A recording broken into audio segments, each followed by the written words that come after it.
حضرت آدم علیہ السلام کی تخلیق اللہ تبارک و تعالیٰ کی قدرت کا عجیب و غریب کرشمہ ہے۔ اس تخلیق میں نسل انسانی کے تمام تر راز پوشیدہ ہیں۔ حضرت آدم علیہ السلام وہ ہستی ہیں جن کو تخلیق کر کے اللہ تبارک و تعالیٰ نے نسل انسانی کی بنیاد رکھی، اور حضرت آدم علیہ السلام سے تمام انسانوں کی روحوں کو پیدا فرمایا، چاہے وہ مسلمان ہوں یا غیر مسلم۔ جب اللہ تبارک و تعالیٰ کی ذات کے علاوہ کوئی بھی کائنات یا کوئی بھی مخلوق موجود نہ تھی، اس وقت اللہ تبارک و تعالیٰ نے سب سے پہلے جس چیز کو پیدا فرمایا وہ حضرت محمد صلی اللہ علیہ وآلہ وسلم کا نور اقدس تھا۔ اس کے بعد اللہ تعالیٰ نے زمین و آسمان، فرشتے، جنات، پہاڑ اور باقی چیزیں پیدا فرمائیں، اور آخر میں اللہ تعالیٰ نے حضرت آدم علیہ السلام کو پیدا فرمایا۔ ایک دفعہ حضرت ابو ہریرہ رضی اللہ تعالیٰ عنہ نے آپ صلی اللہ علیہ وآلہ وسلم سے دریافت کیا کہ زمین پر موجود تمام چیزیں کس ترتیب سے وجود میں آئیں، تو حضرت محمد صلی اللہ علیہ وآلہ وسلم نے جواب دیا کہ اللہ تعالیٰ نے ہفتہ کے دن مٹی کو پیدا کیا، اتوار کے دن پہاڑوں کو، پیر کے دن درختوں کو، منگل کے دن تکالیف، بیماریوں اور مصیبتوں کو، بدھ کے دن نور کو، جمعرات کے دن چوپایوں کو، اور جمعے کے دن حضرت آدم علیہ السلام کو پیدا فرمایا۔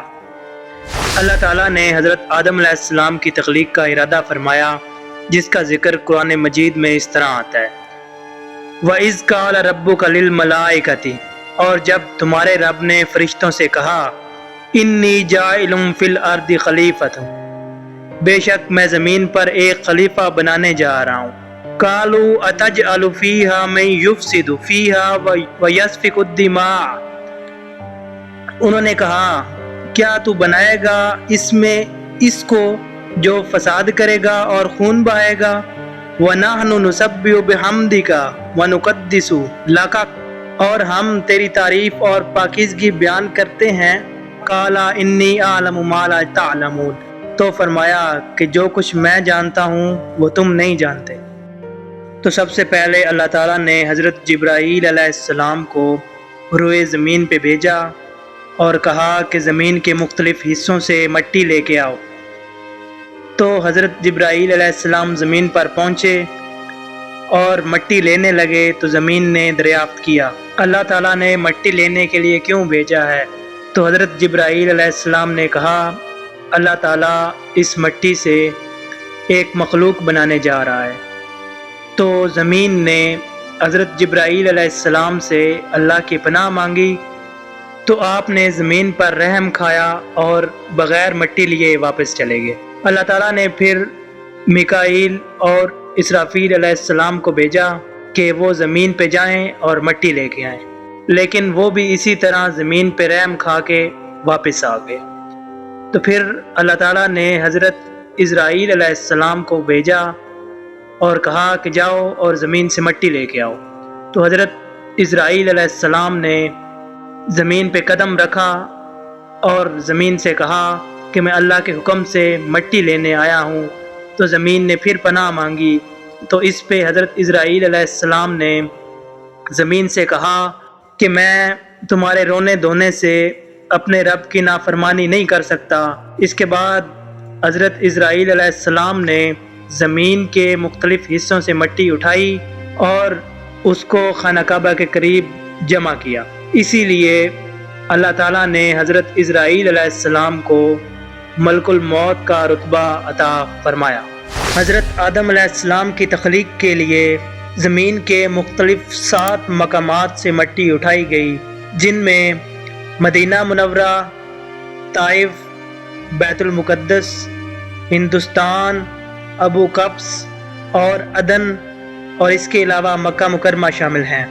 7 قسم کی مٹی کا ذکر قرآن مجید میں آتا ہے، جن میں نمبر 1 تراب یعنی کہ خشک مٹی، نمبر 2 طین یعنی کہ بھیگی اور نرم مٹی، نمبر 3 ہوائن یعنی کہ بجتی ہوئی مٹی، نمبر 4 مسنون یعنی کہ سیاہ اور بدبودار مٹی، نمبر 5 طین العذب یعنی کہ لیسدار مٹی، نمبر 6 سلسال یعنی کہ کھنکھناتی ہوئی مٹی، نمبر 7 فجار یعنی کہ پکی ہوئی مٹی شامل ہے۔ حضرت اسرائیل علیہ السلام نے زمین کے مختلف مقامات سے مٹی اٹھائی اور مختلف رنگوں کی مٹی اٹھائی، اسی لیے بنی آدم میں رنگوں کا فرق پایا جاتا ہے۔ اس کے بعد مٹی کا گارا بنانے کے لیے 7 طرح کے پانی کا استعمال کیا گیا۔ نمبر 1 آب فرات یعنی کہ شیریں اور میٹھا پانی، نمبر 2 آب رجاج یعنی کہ کھارا پانی، نمبر 3 آب سلسبیل یعنی کہ پاک اور شفاف پانی، نمبر 4 آب تسنیم یعنی کہ خوشبودار پانی، نمبر 5 آب رحیق یعنی کہ پاک نشے دار پانی، نمبر 6 آب کوثر اور نمبر 7 آب رحمت شامل ہیں۔ گارے کو تیار کرنے کے بعد 40 روز تک اس پر بارش برسائی گئی، جن میں 39 روز غم کی بارش برسائی گئی، ایک دن خوشی کی بارش برسائی گئی۔ اسی وجہ سے انسان کی زندگی میں زیادہ غم ہے اور خوشیاں کم ہیں۔ اس کے بعد اللہ تعالیٰ نے فرشتوں کو حکم دیا کہ اس گارے کو مکہ اور طائف کے درمیان وادی نعمان میں عرفات کے پہاڑ کے نزدیک رکھ دیا جائے، اور پھر اللہ تعالیٰ نے اپنی قدرت سے اس مٹی کے گارے سے آدم علیہ السلام کے مجسمے کو تیار کیا۔ اس مجسمے کو سکھانے کے لیے 7 قسم کی ہواؤں کا استعمال ہوا، جن میں تیز ہوا، دھیمی ہوا، گرم ہوا، سرد ہوا، درمیانی ہوا، رحمت والی ہوا اور صرف ہوا شامل ہیں۔ اس کے بعد مجسمے کو 7 قسم کی آگ سے گزارا گیا، جن میں سیاہ آگ، سرخ آگ، پیلی آگ، نیلی آگ، دھیمی آگ، دھوئیں والی آگ اور تیز آگ شامل ہیں۔ مجسمے کی تخلیق کے بعد اللہ تعالیٰ نے اس مجسمے کو جنت کے دروازے کے سامنے رکھ دیا۔ مجسمہ 40 دن تک جنت کے دروازے کے سامنے پڑا رہا۔ فرشتے اور جنات اس تجسس میں تھے کہ یہ کس چیز کا مجسمہ ہے، اللہ تعالیٰ کون سی نئی مخلوق بنانے جا رہا ہے۔ 40 دن کے بعد اللہ تعالیٰ نے اس مجسمے میں روح کو پھونکنا چاہا، تو روح تنگ، تاریخ اور اندھیرے سے ڈر گئی اور اس نے اندر جانے سے انکار کر دیا۔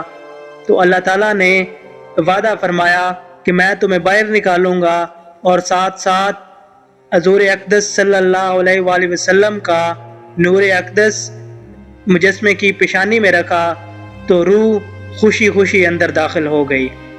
جب روح حضرت آدم علیہ السلام کے مجسمے میں داخل ہوئی اور نتنوں تک پہنچی تو آدم علیہ السلام نے چھینک ماری، اور جب زبان تک پہنچی تو آدم علیہ السلام نے الحمدللہ کہا، جس کے بدلے اللہ تعالیٰ نے یرحمکم اللہ کہا۔ اس کے بعد روح آدم علیہ السلام کی کمر تک داخل ہوئی تو آدم علیہ السلام جلدی سے اٹھنے لگے اور گر پڑے۔ اس سے اللہ تعالیٰ نے کہا کہ انسان کو جلد باز پیدا کیا گیا ہے۔ اس کے بعد روح آدم علیہ السلام کے پورے جسم مبارک میں داخل ہو گئی، اور پھر اللہ تعالیٰ نے آدم علیہ السلام کو کہا کہ جاؤ اور فرشتوں کو السلام علیکم کہو۔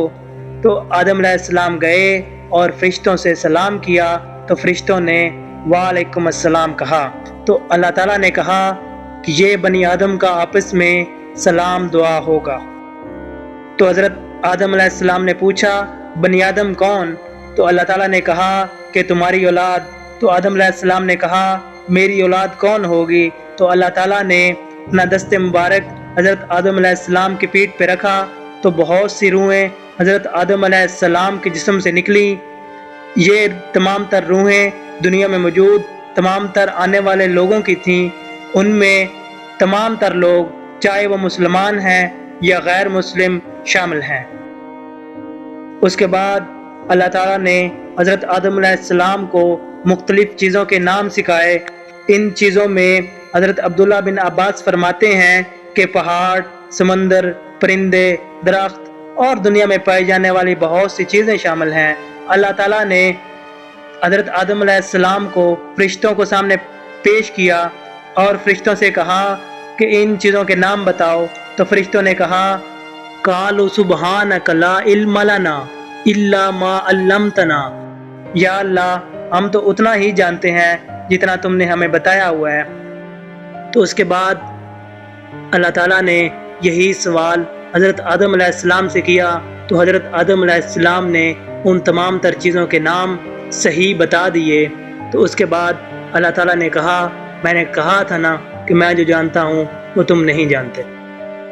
اس کے بعد اللہ تعالیٰ نے فرشتوں کو کہا کہ آدم علیہ السلام کو سجدہ کرو۔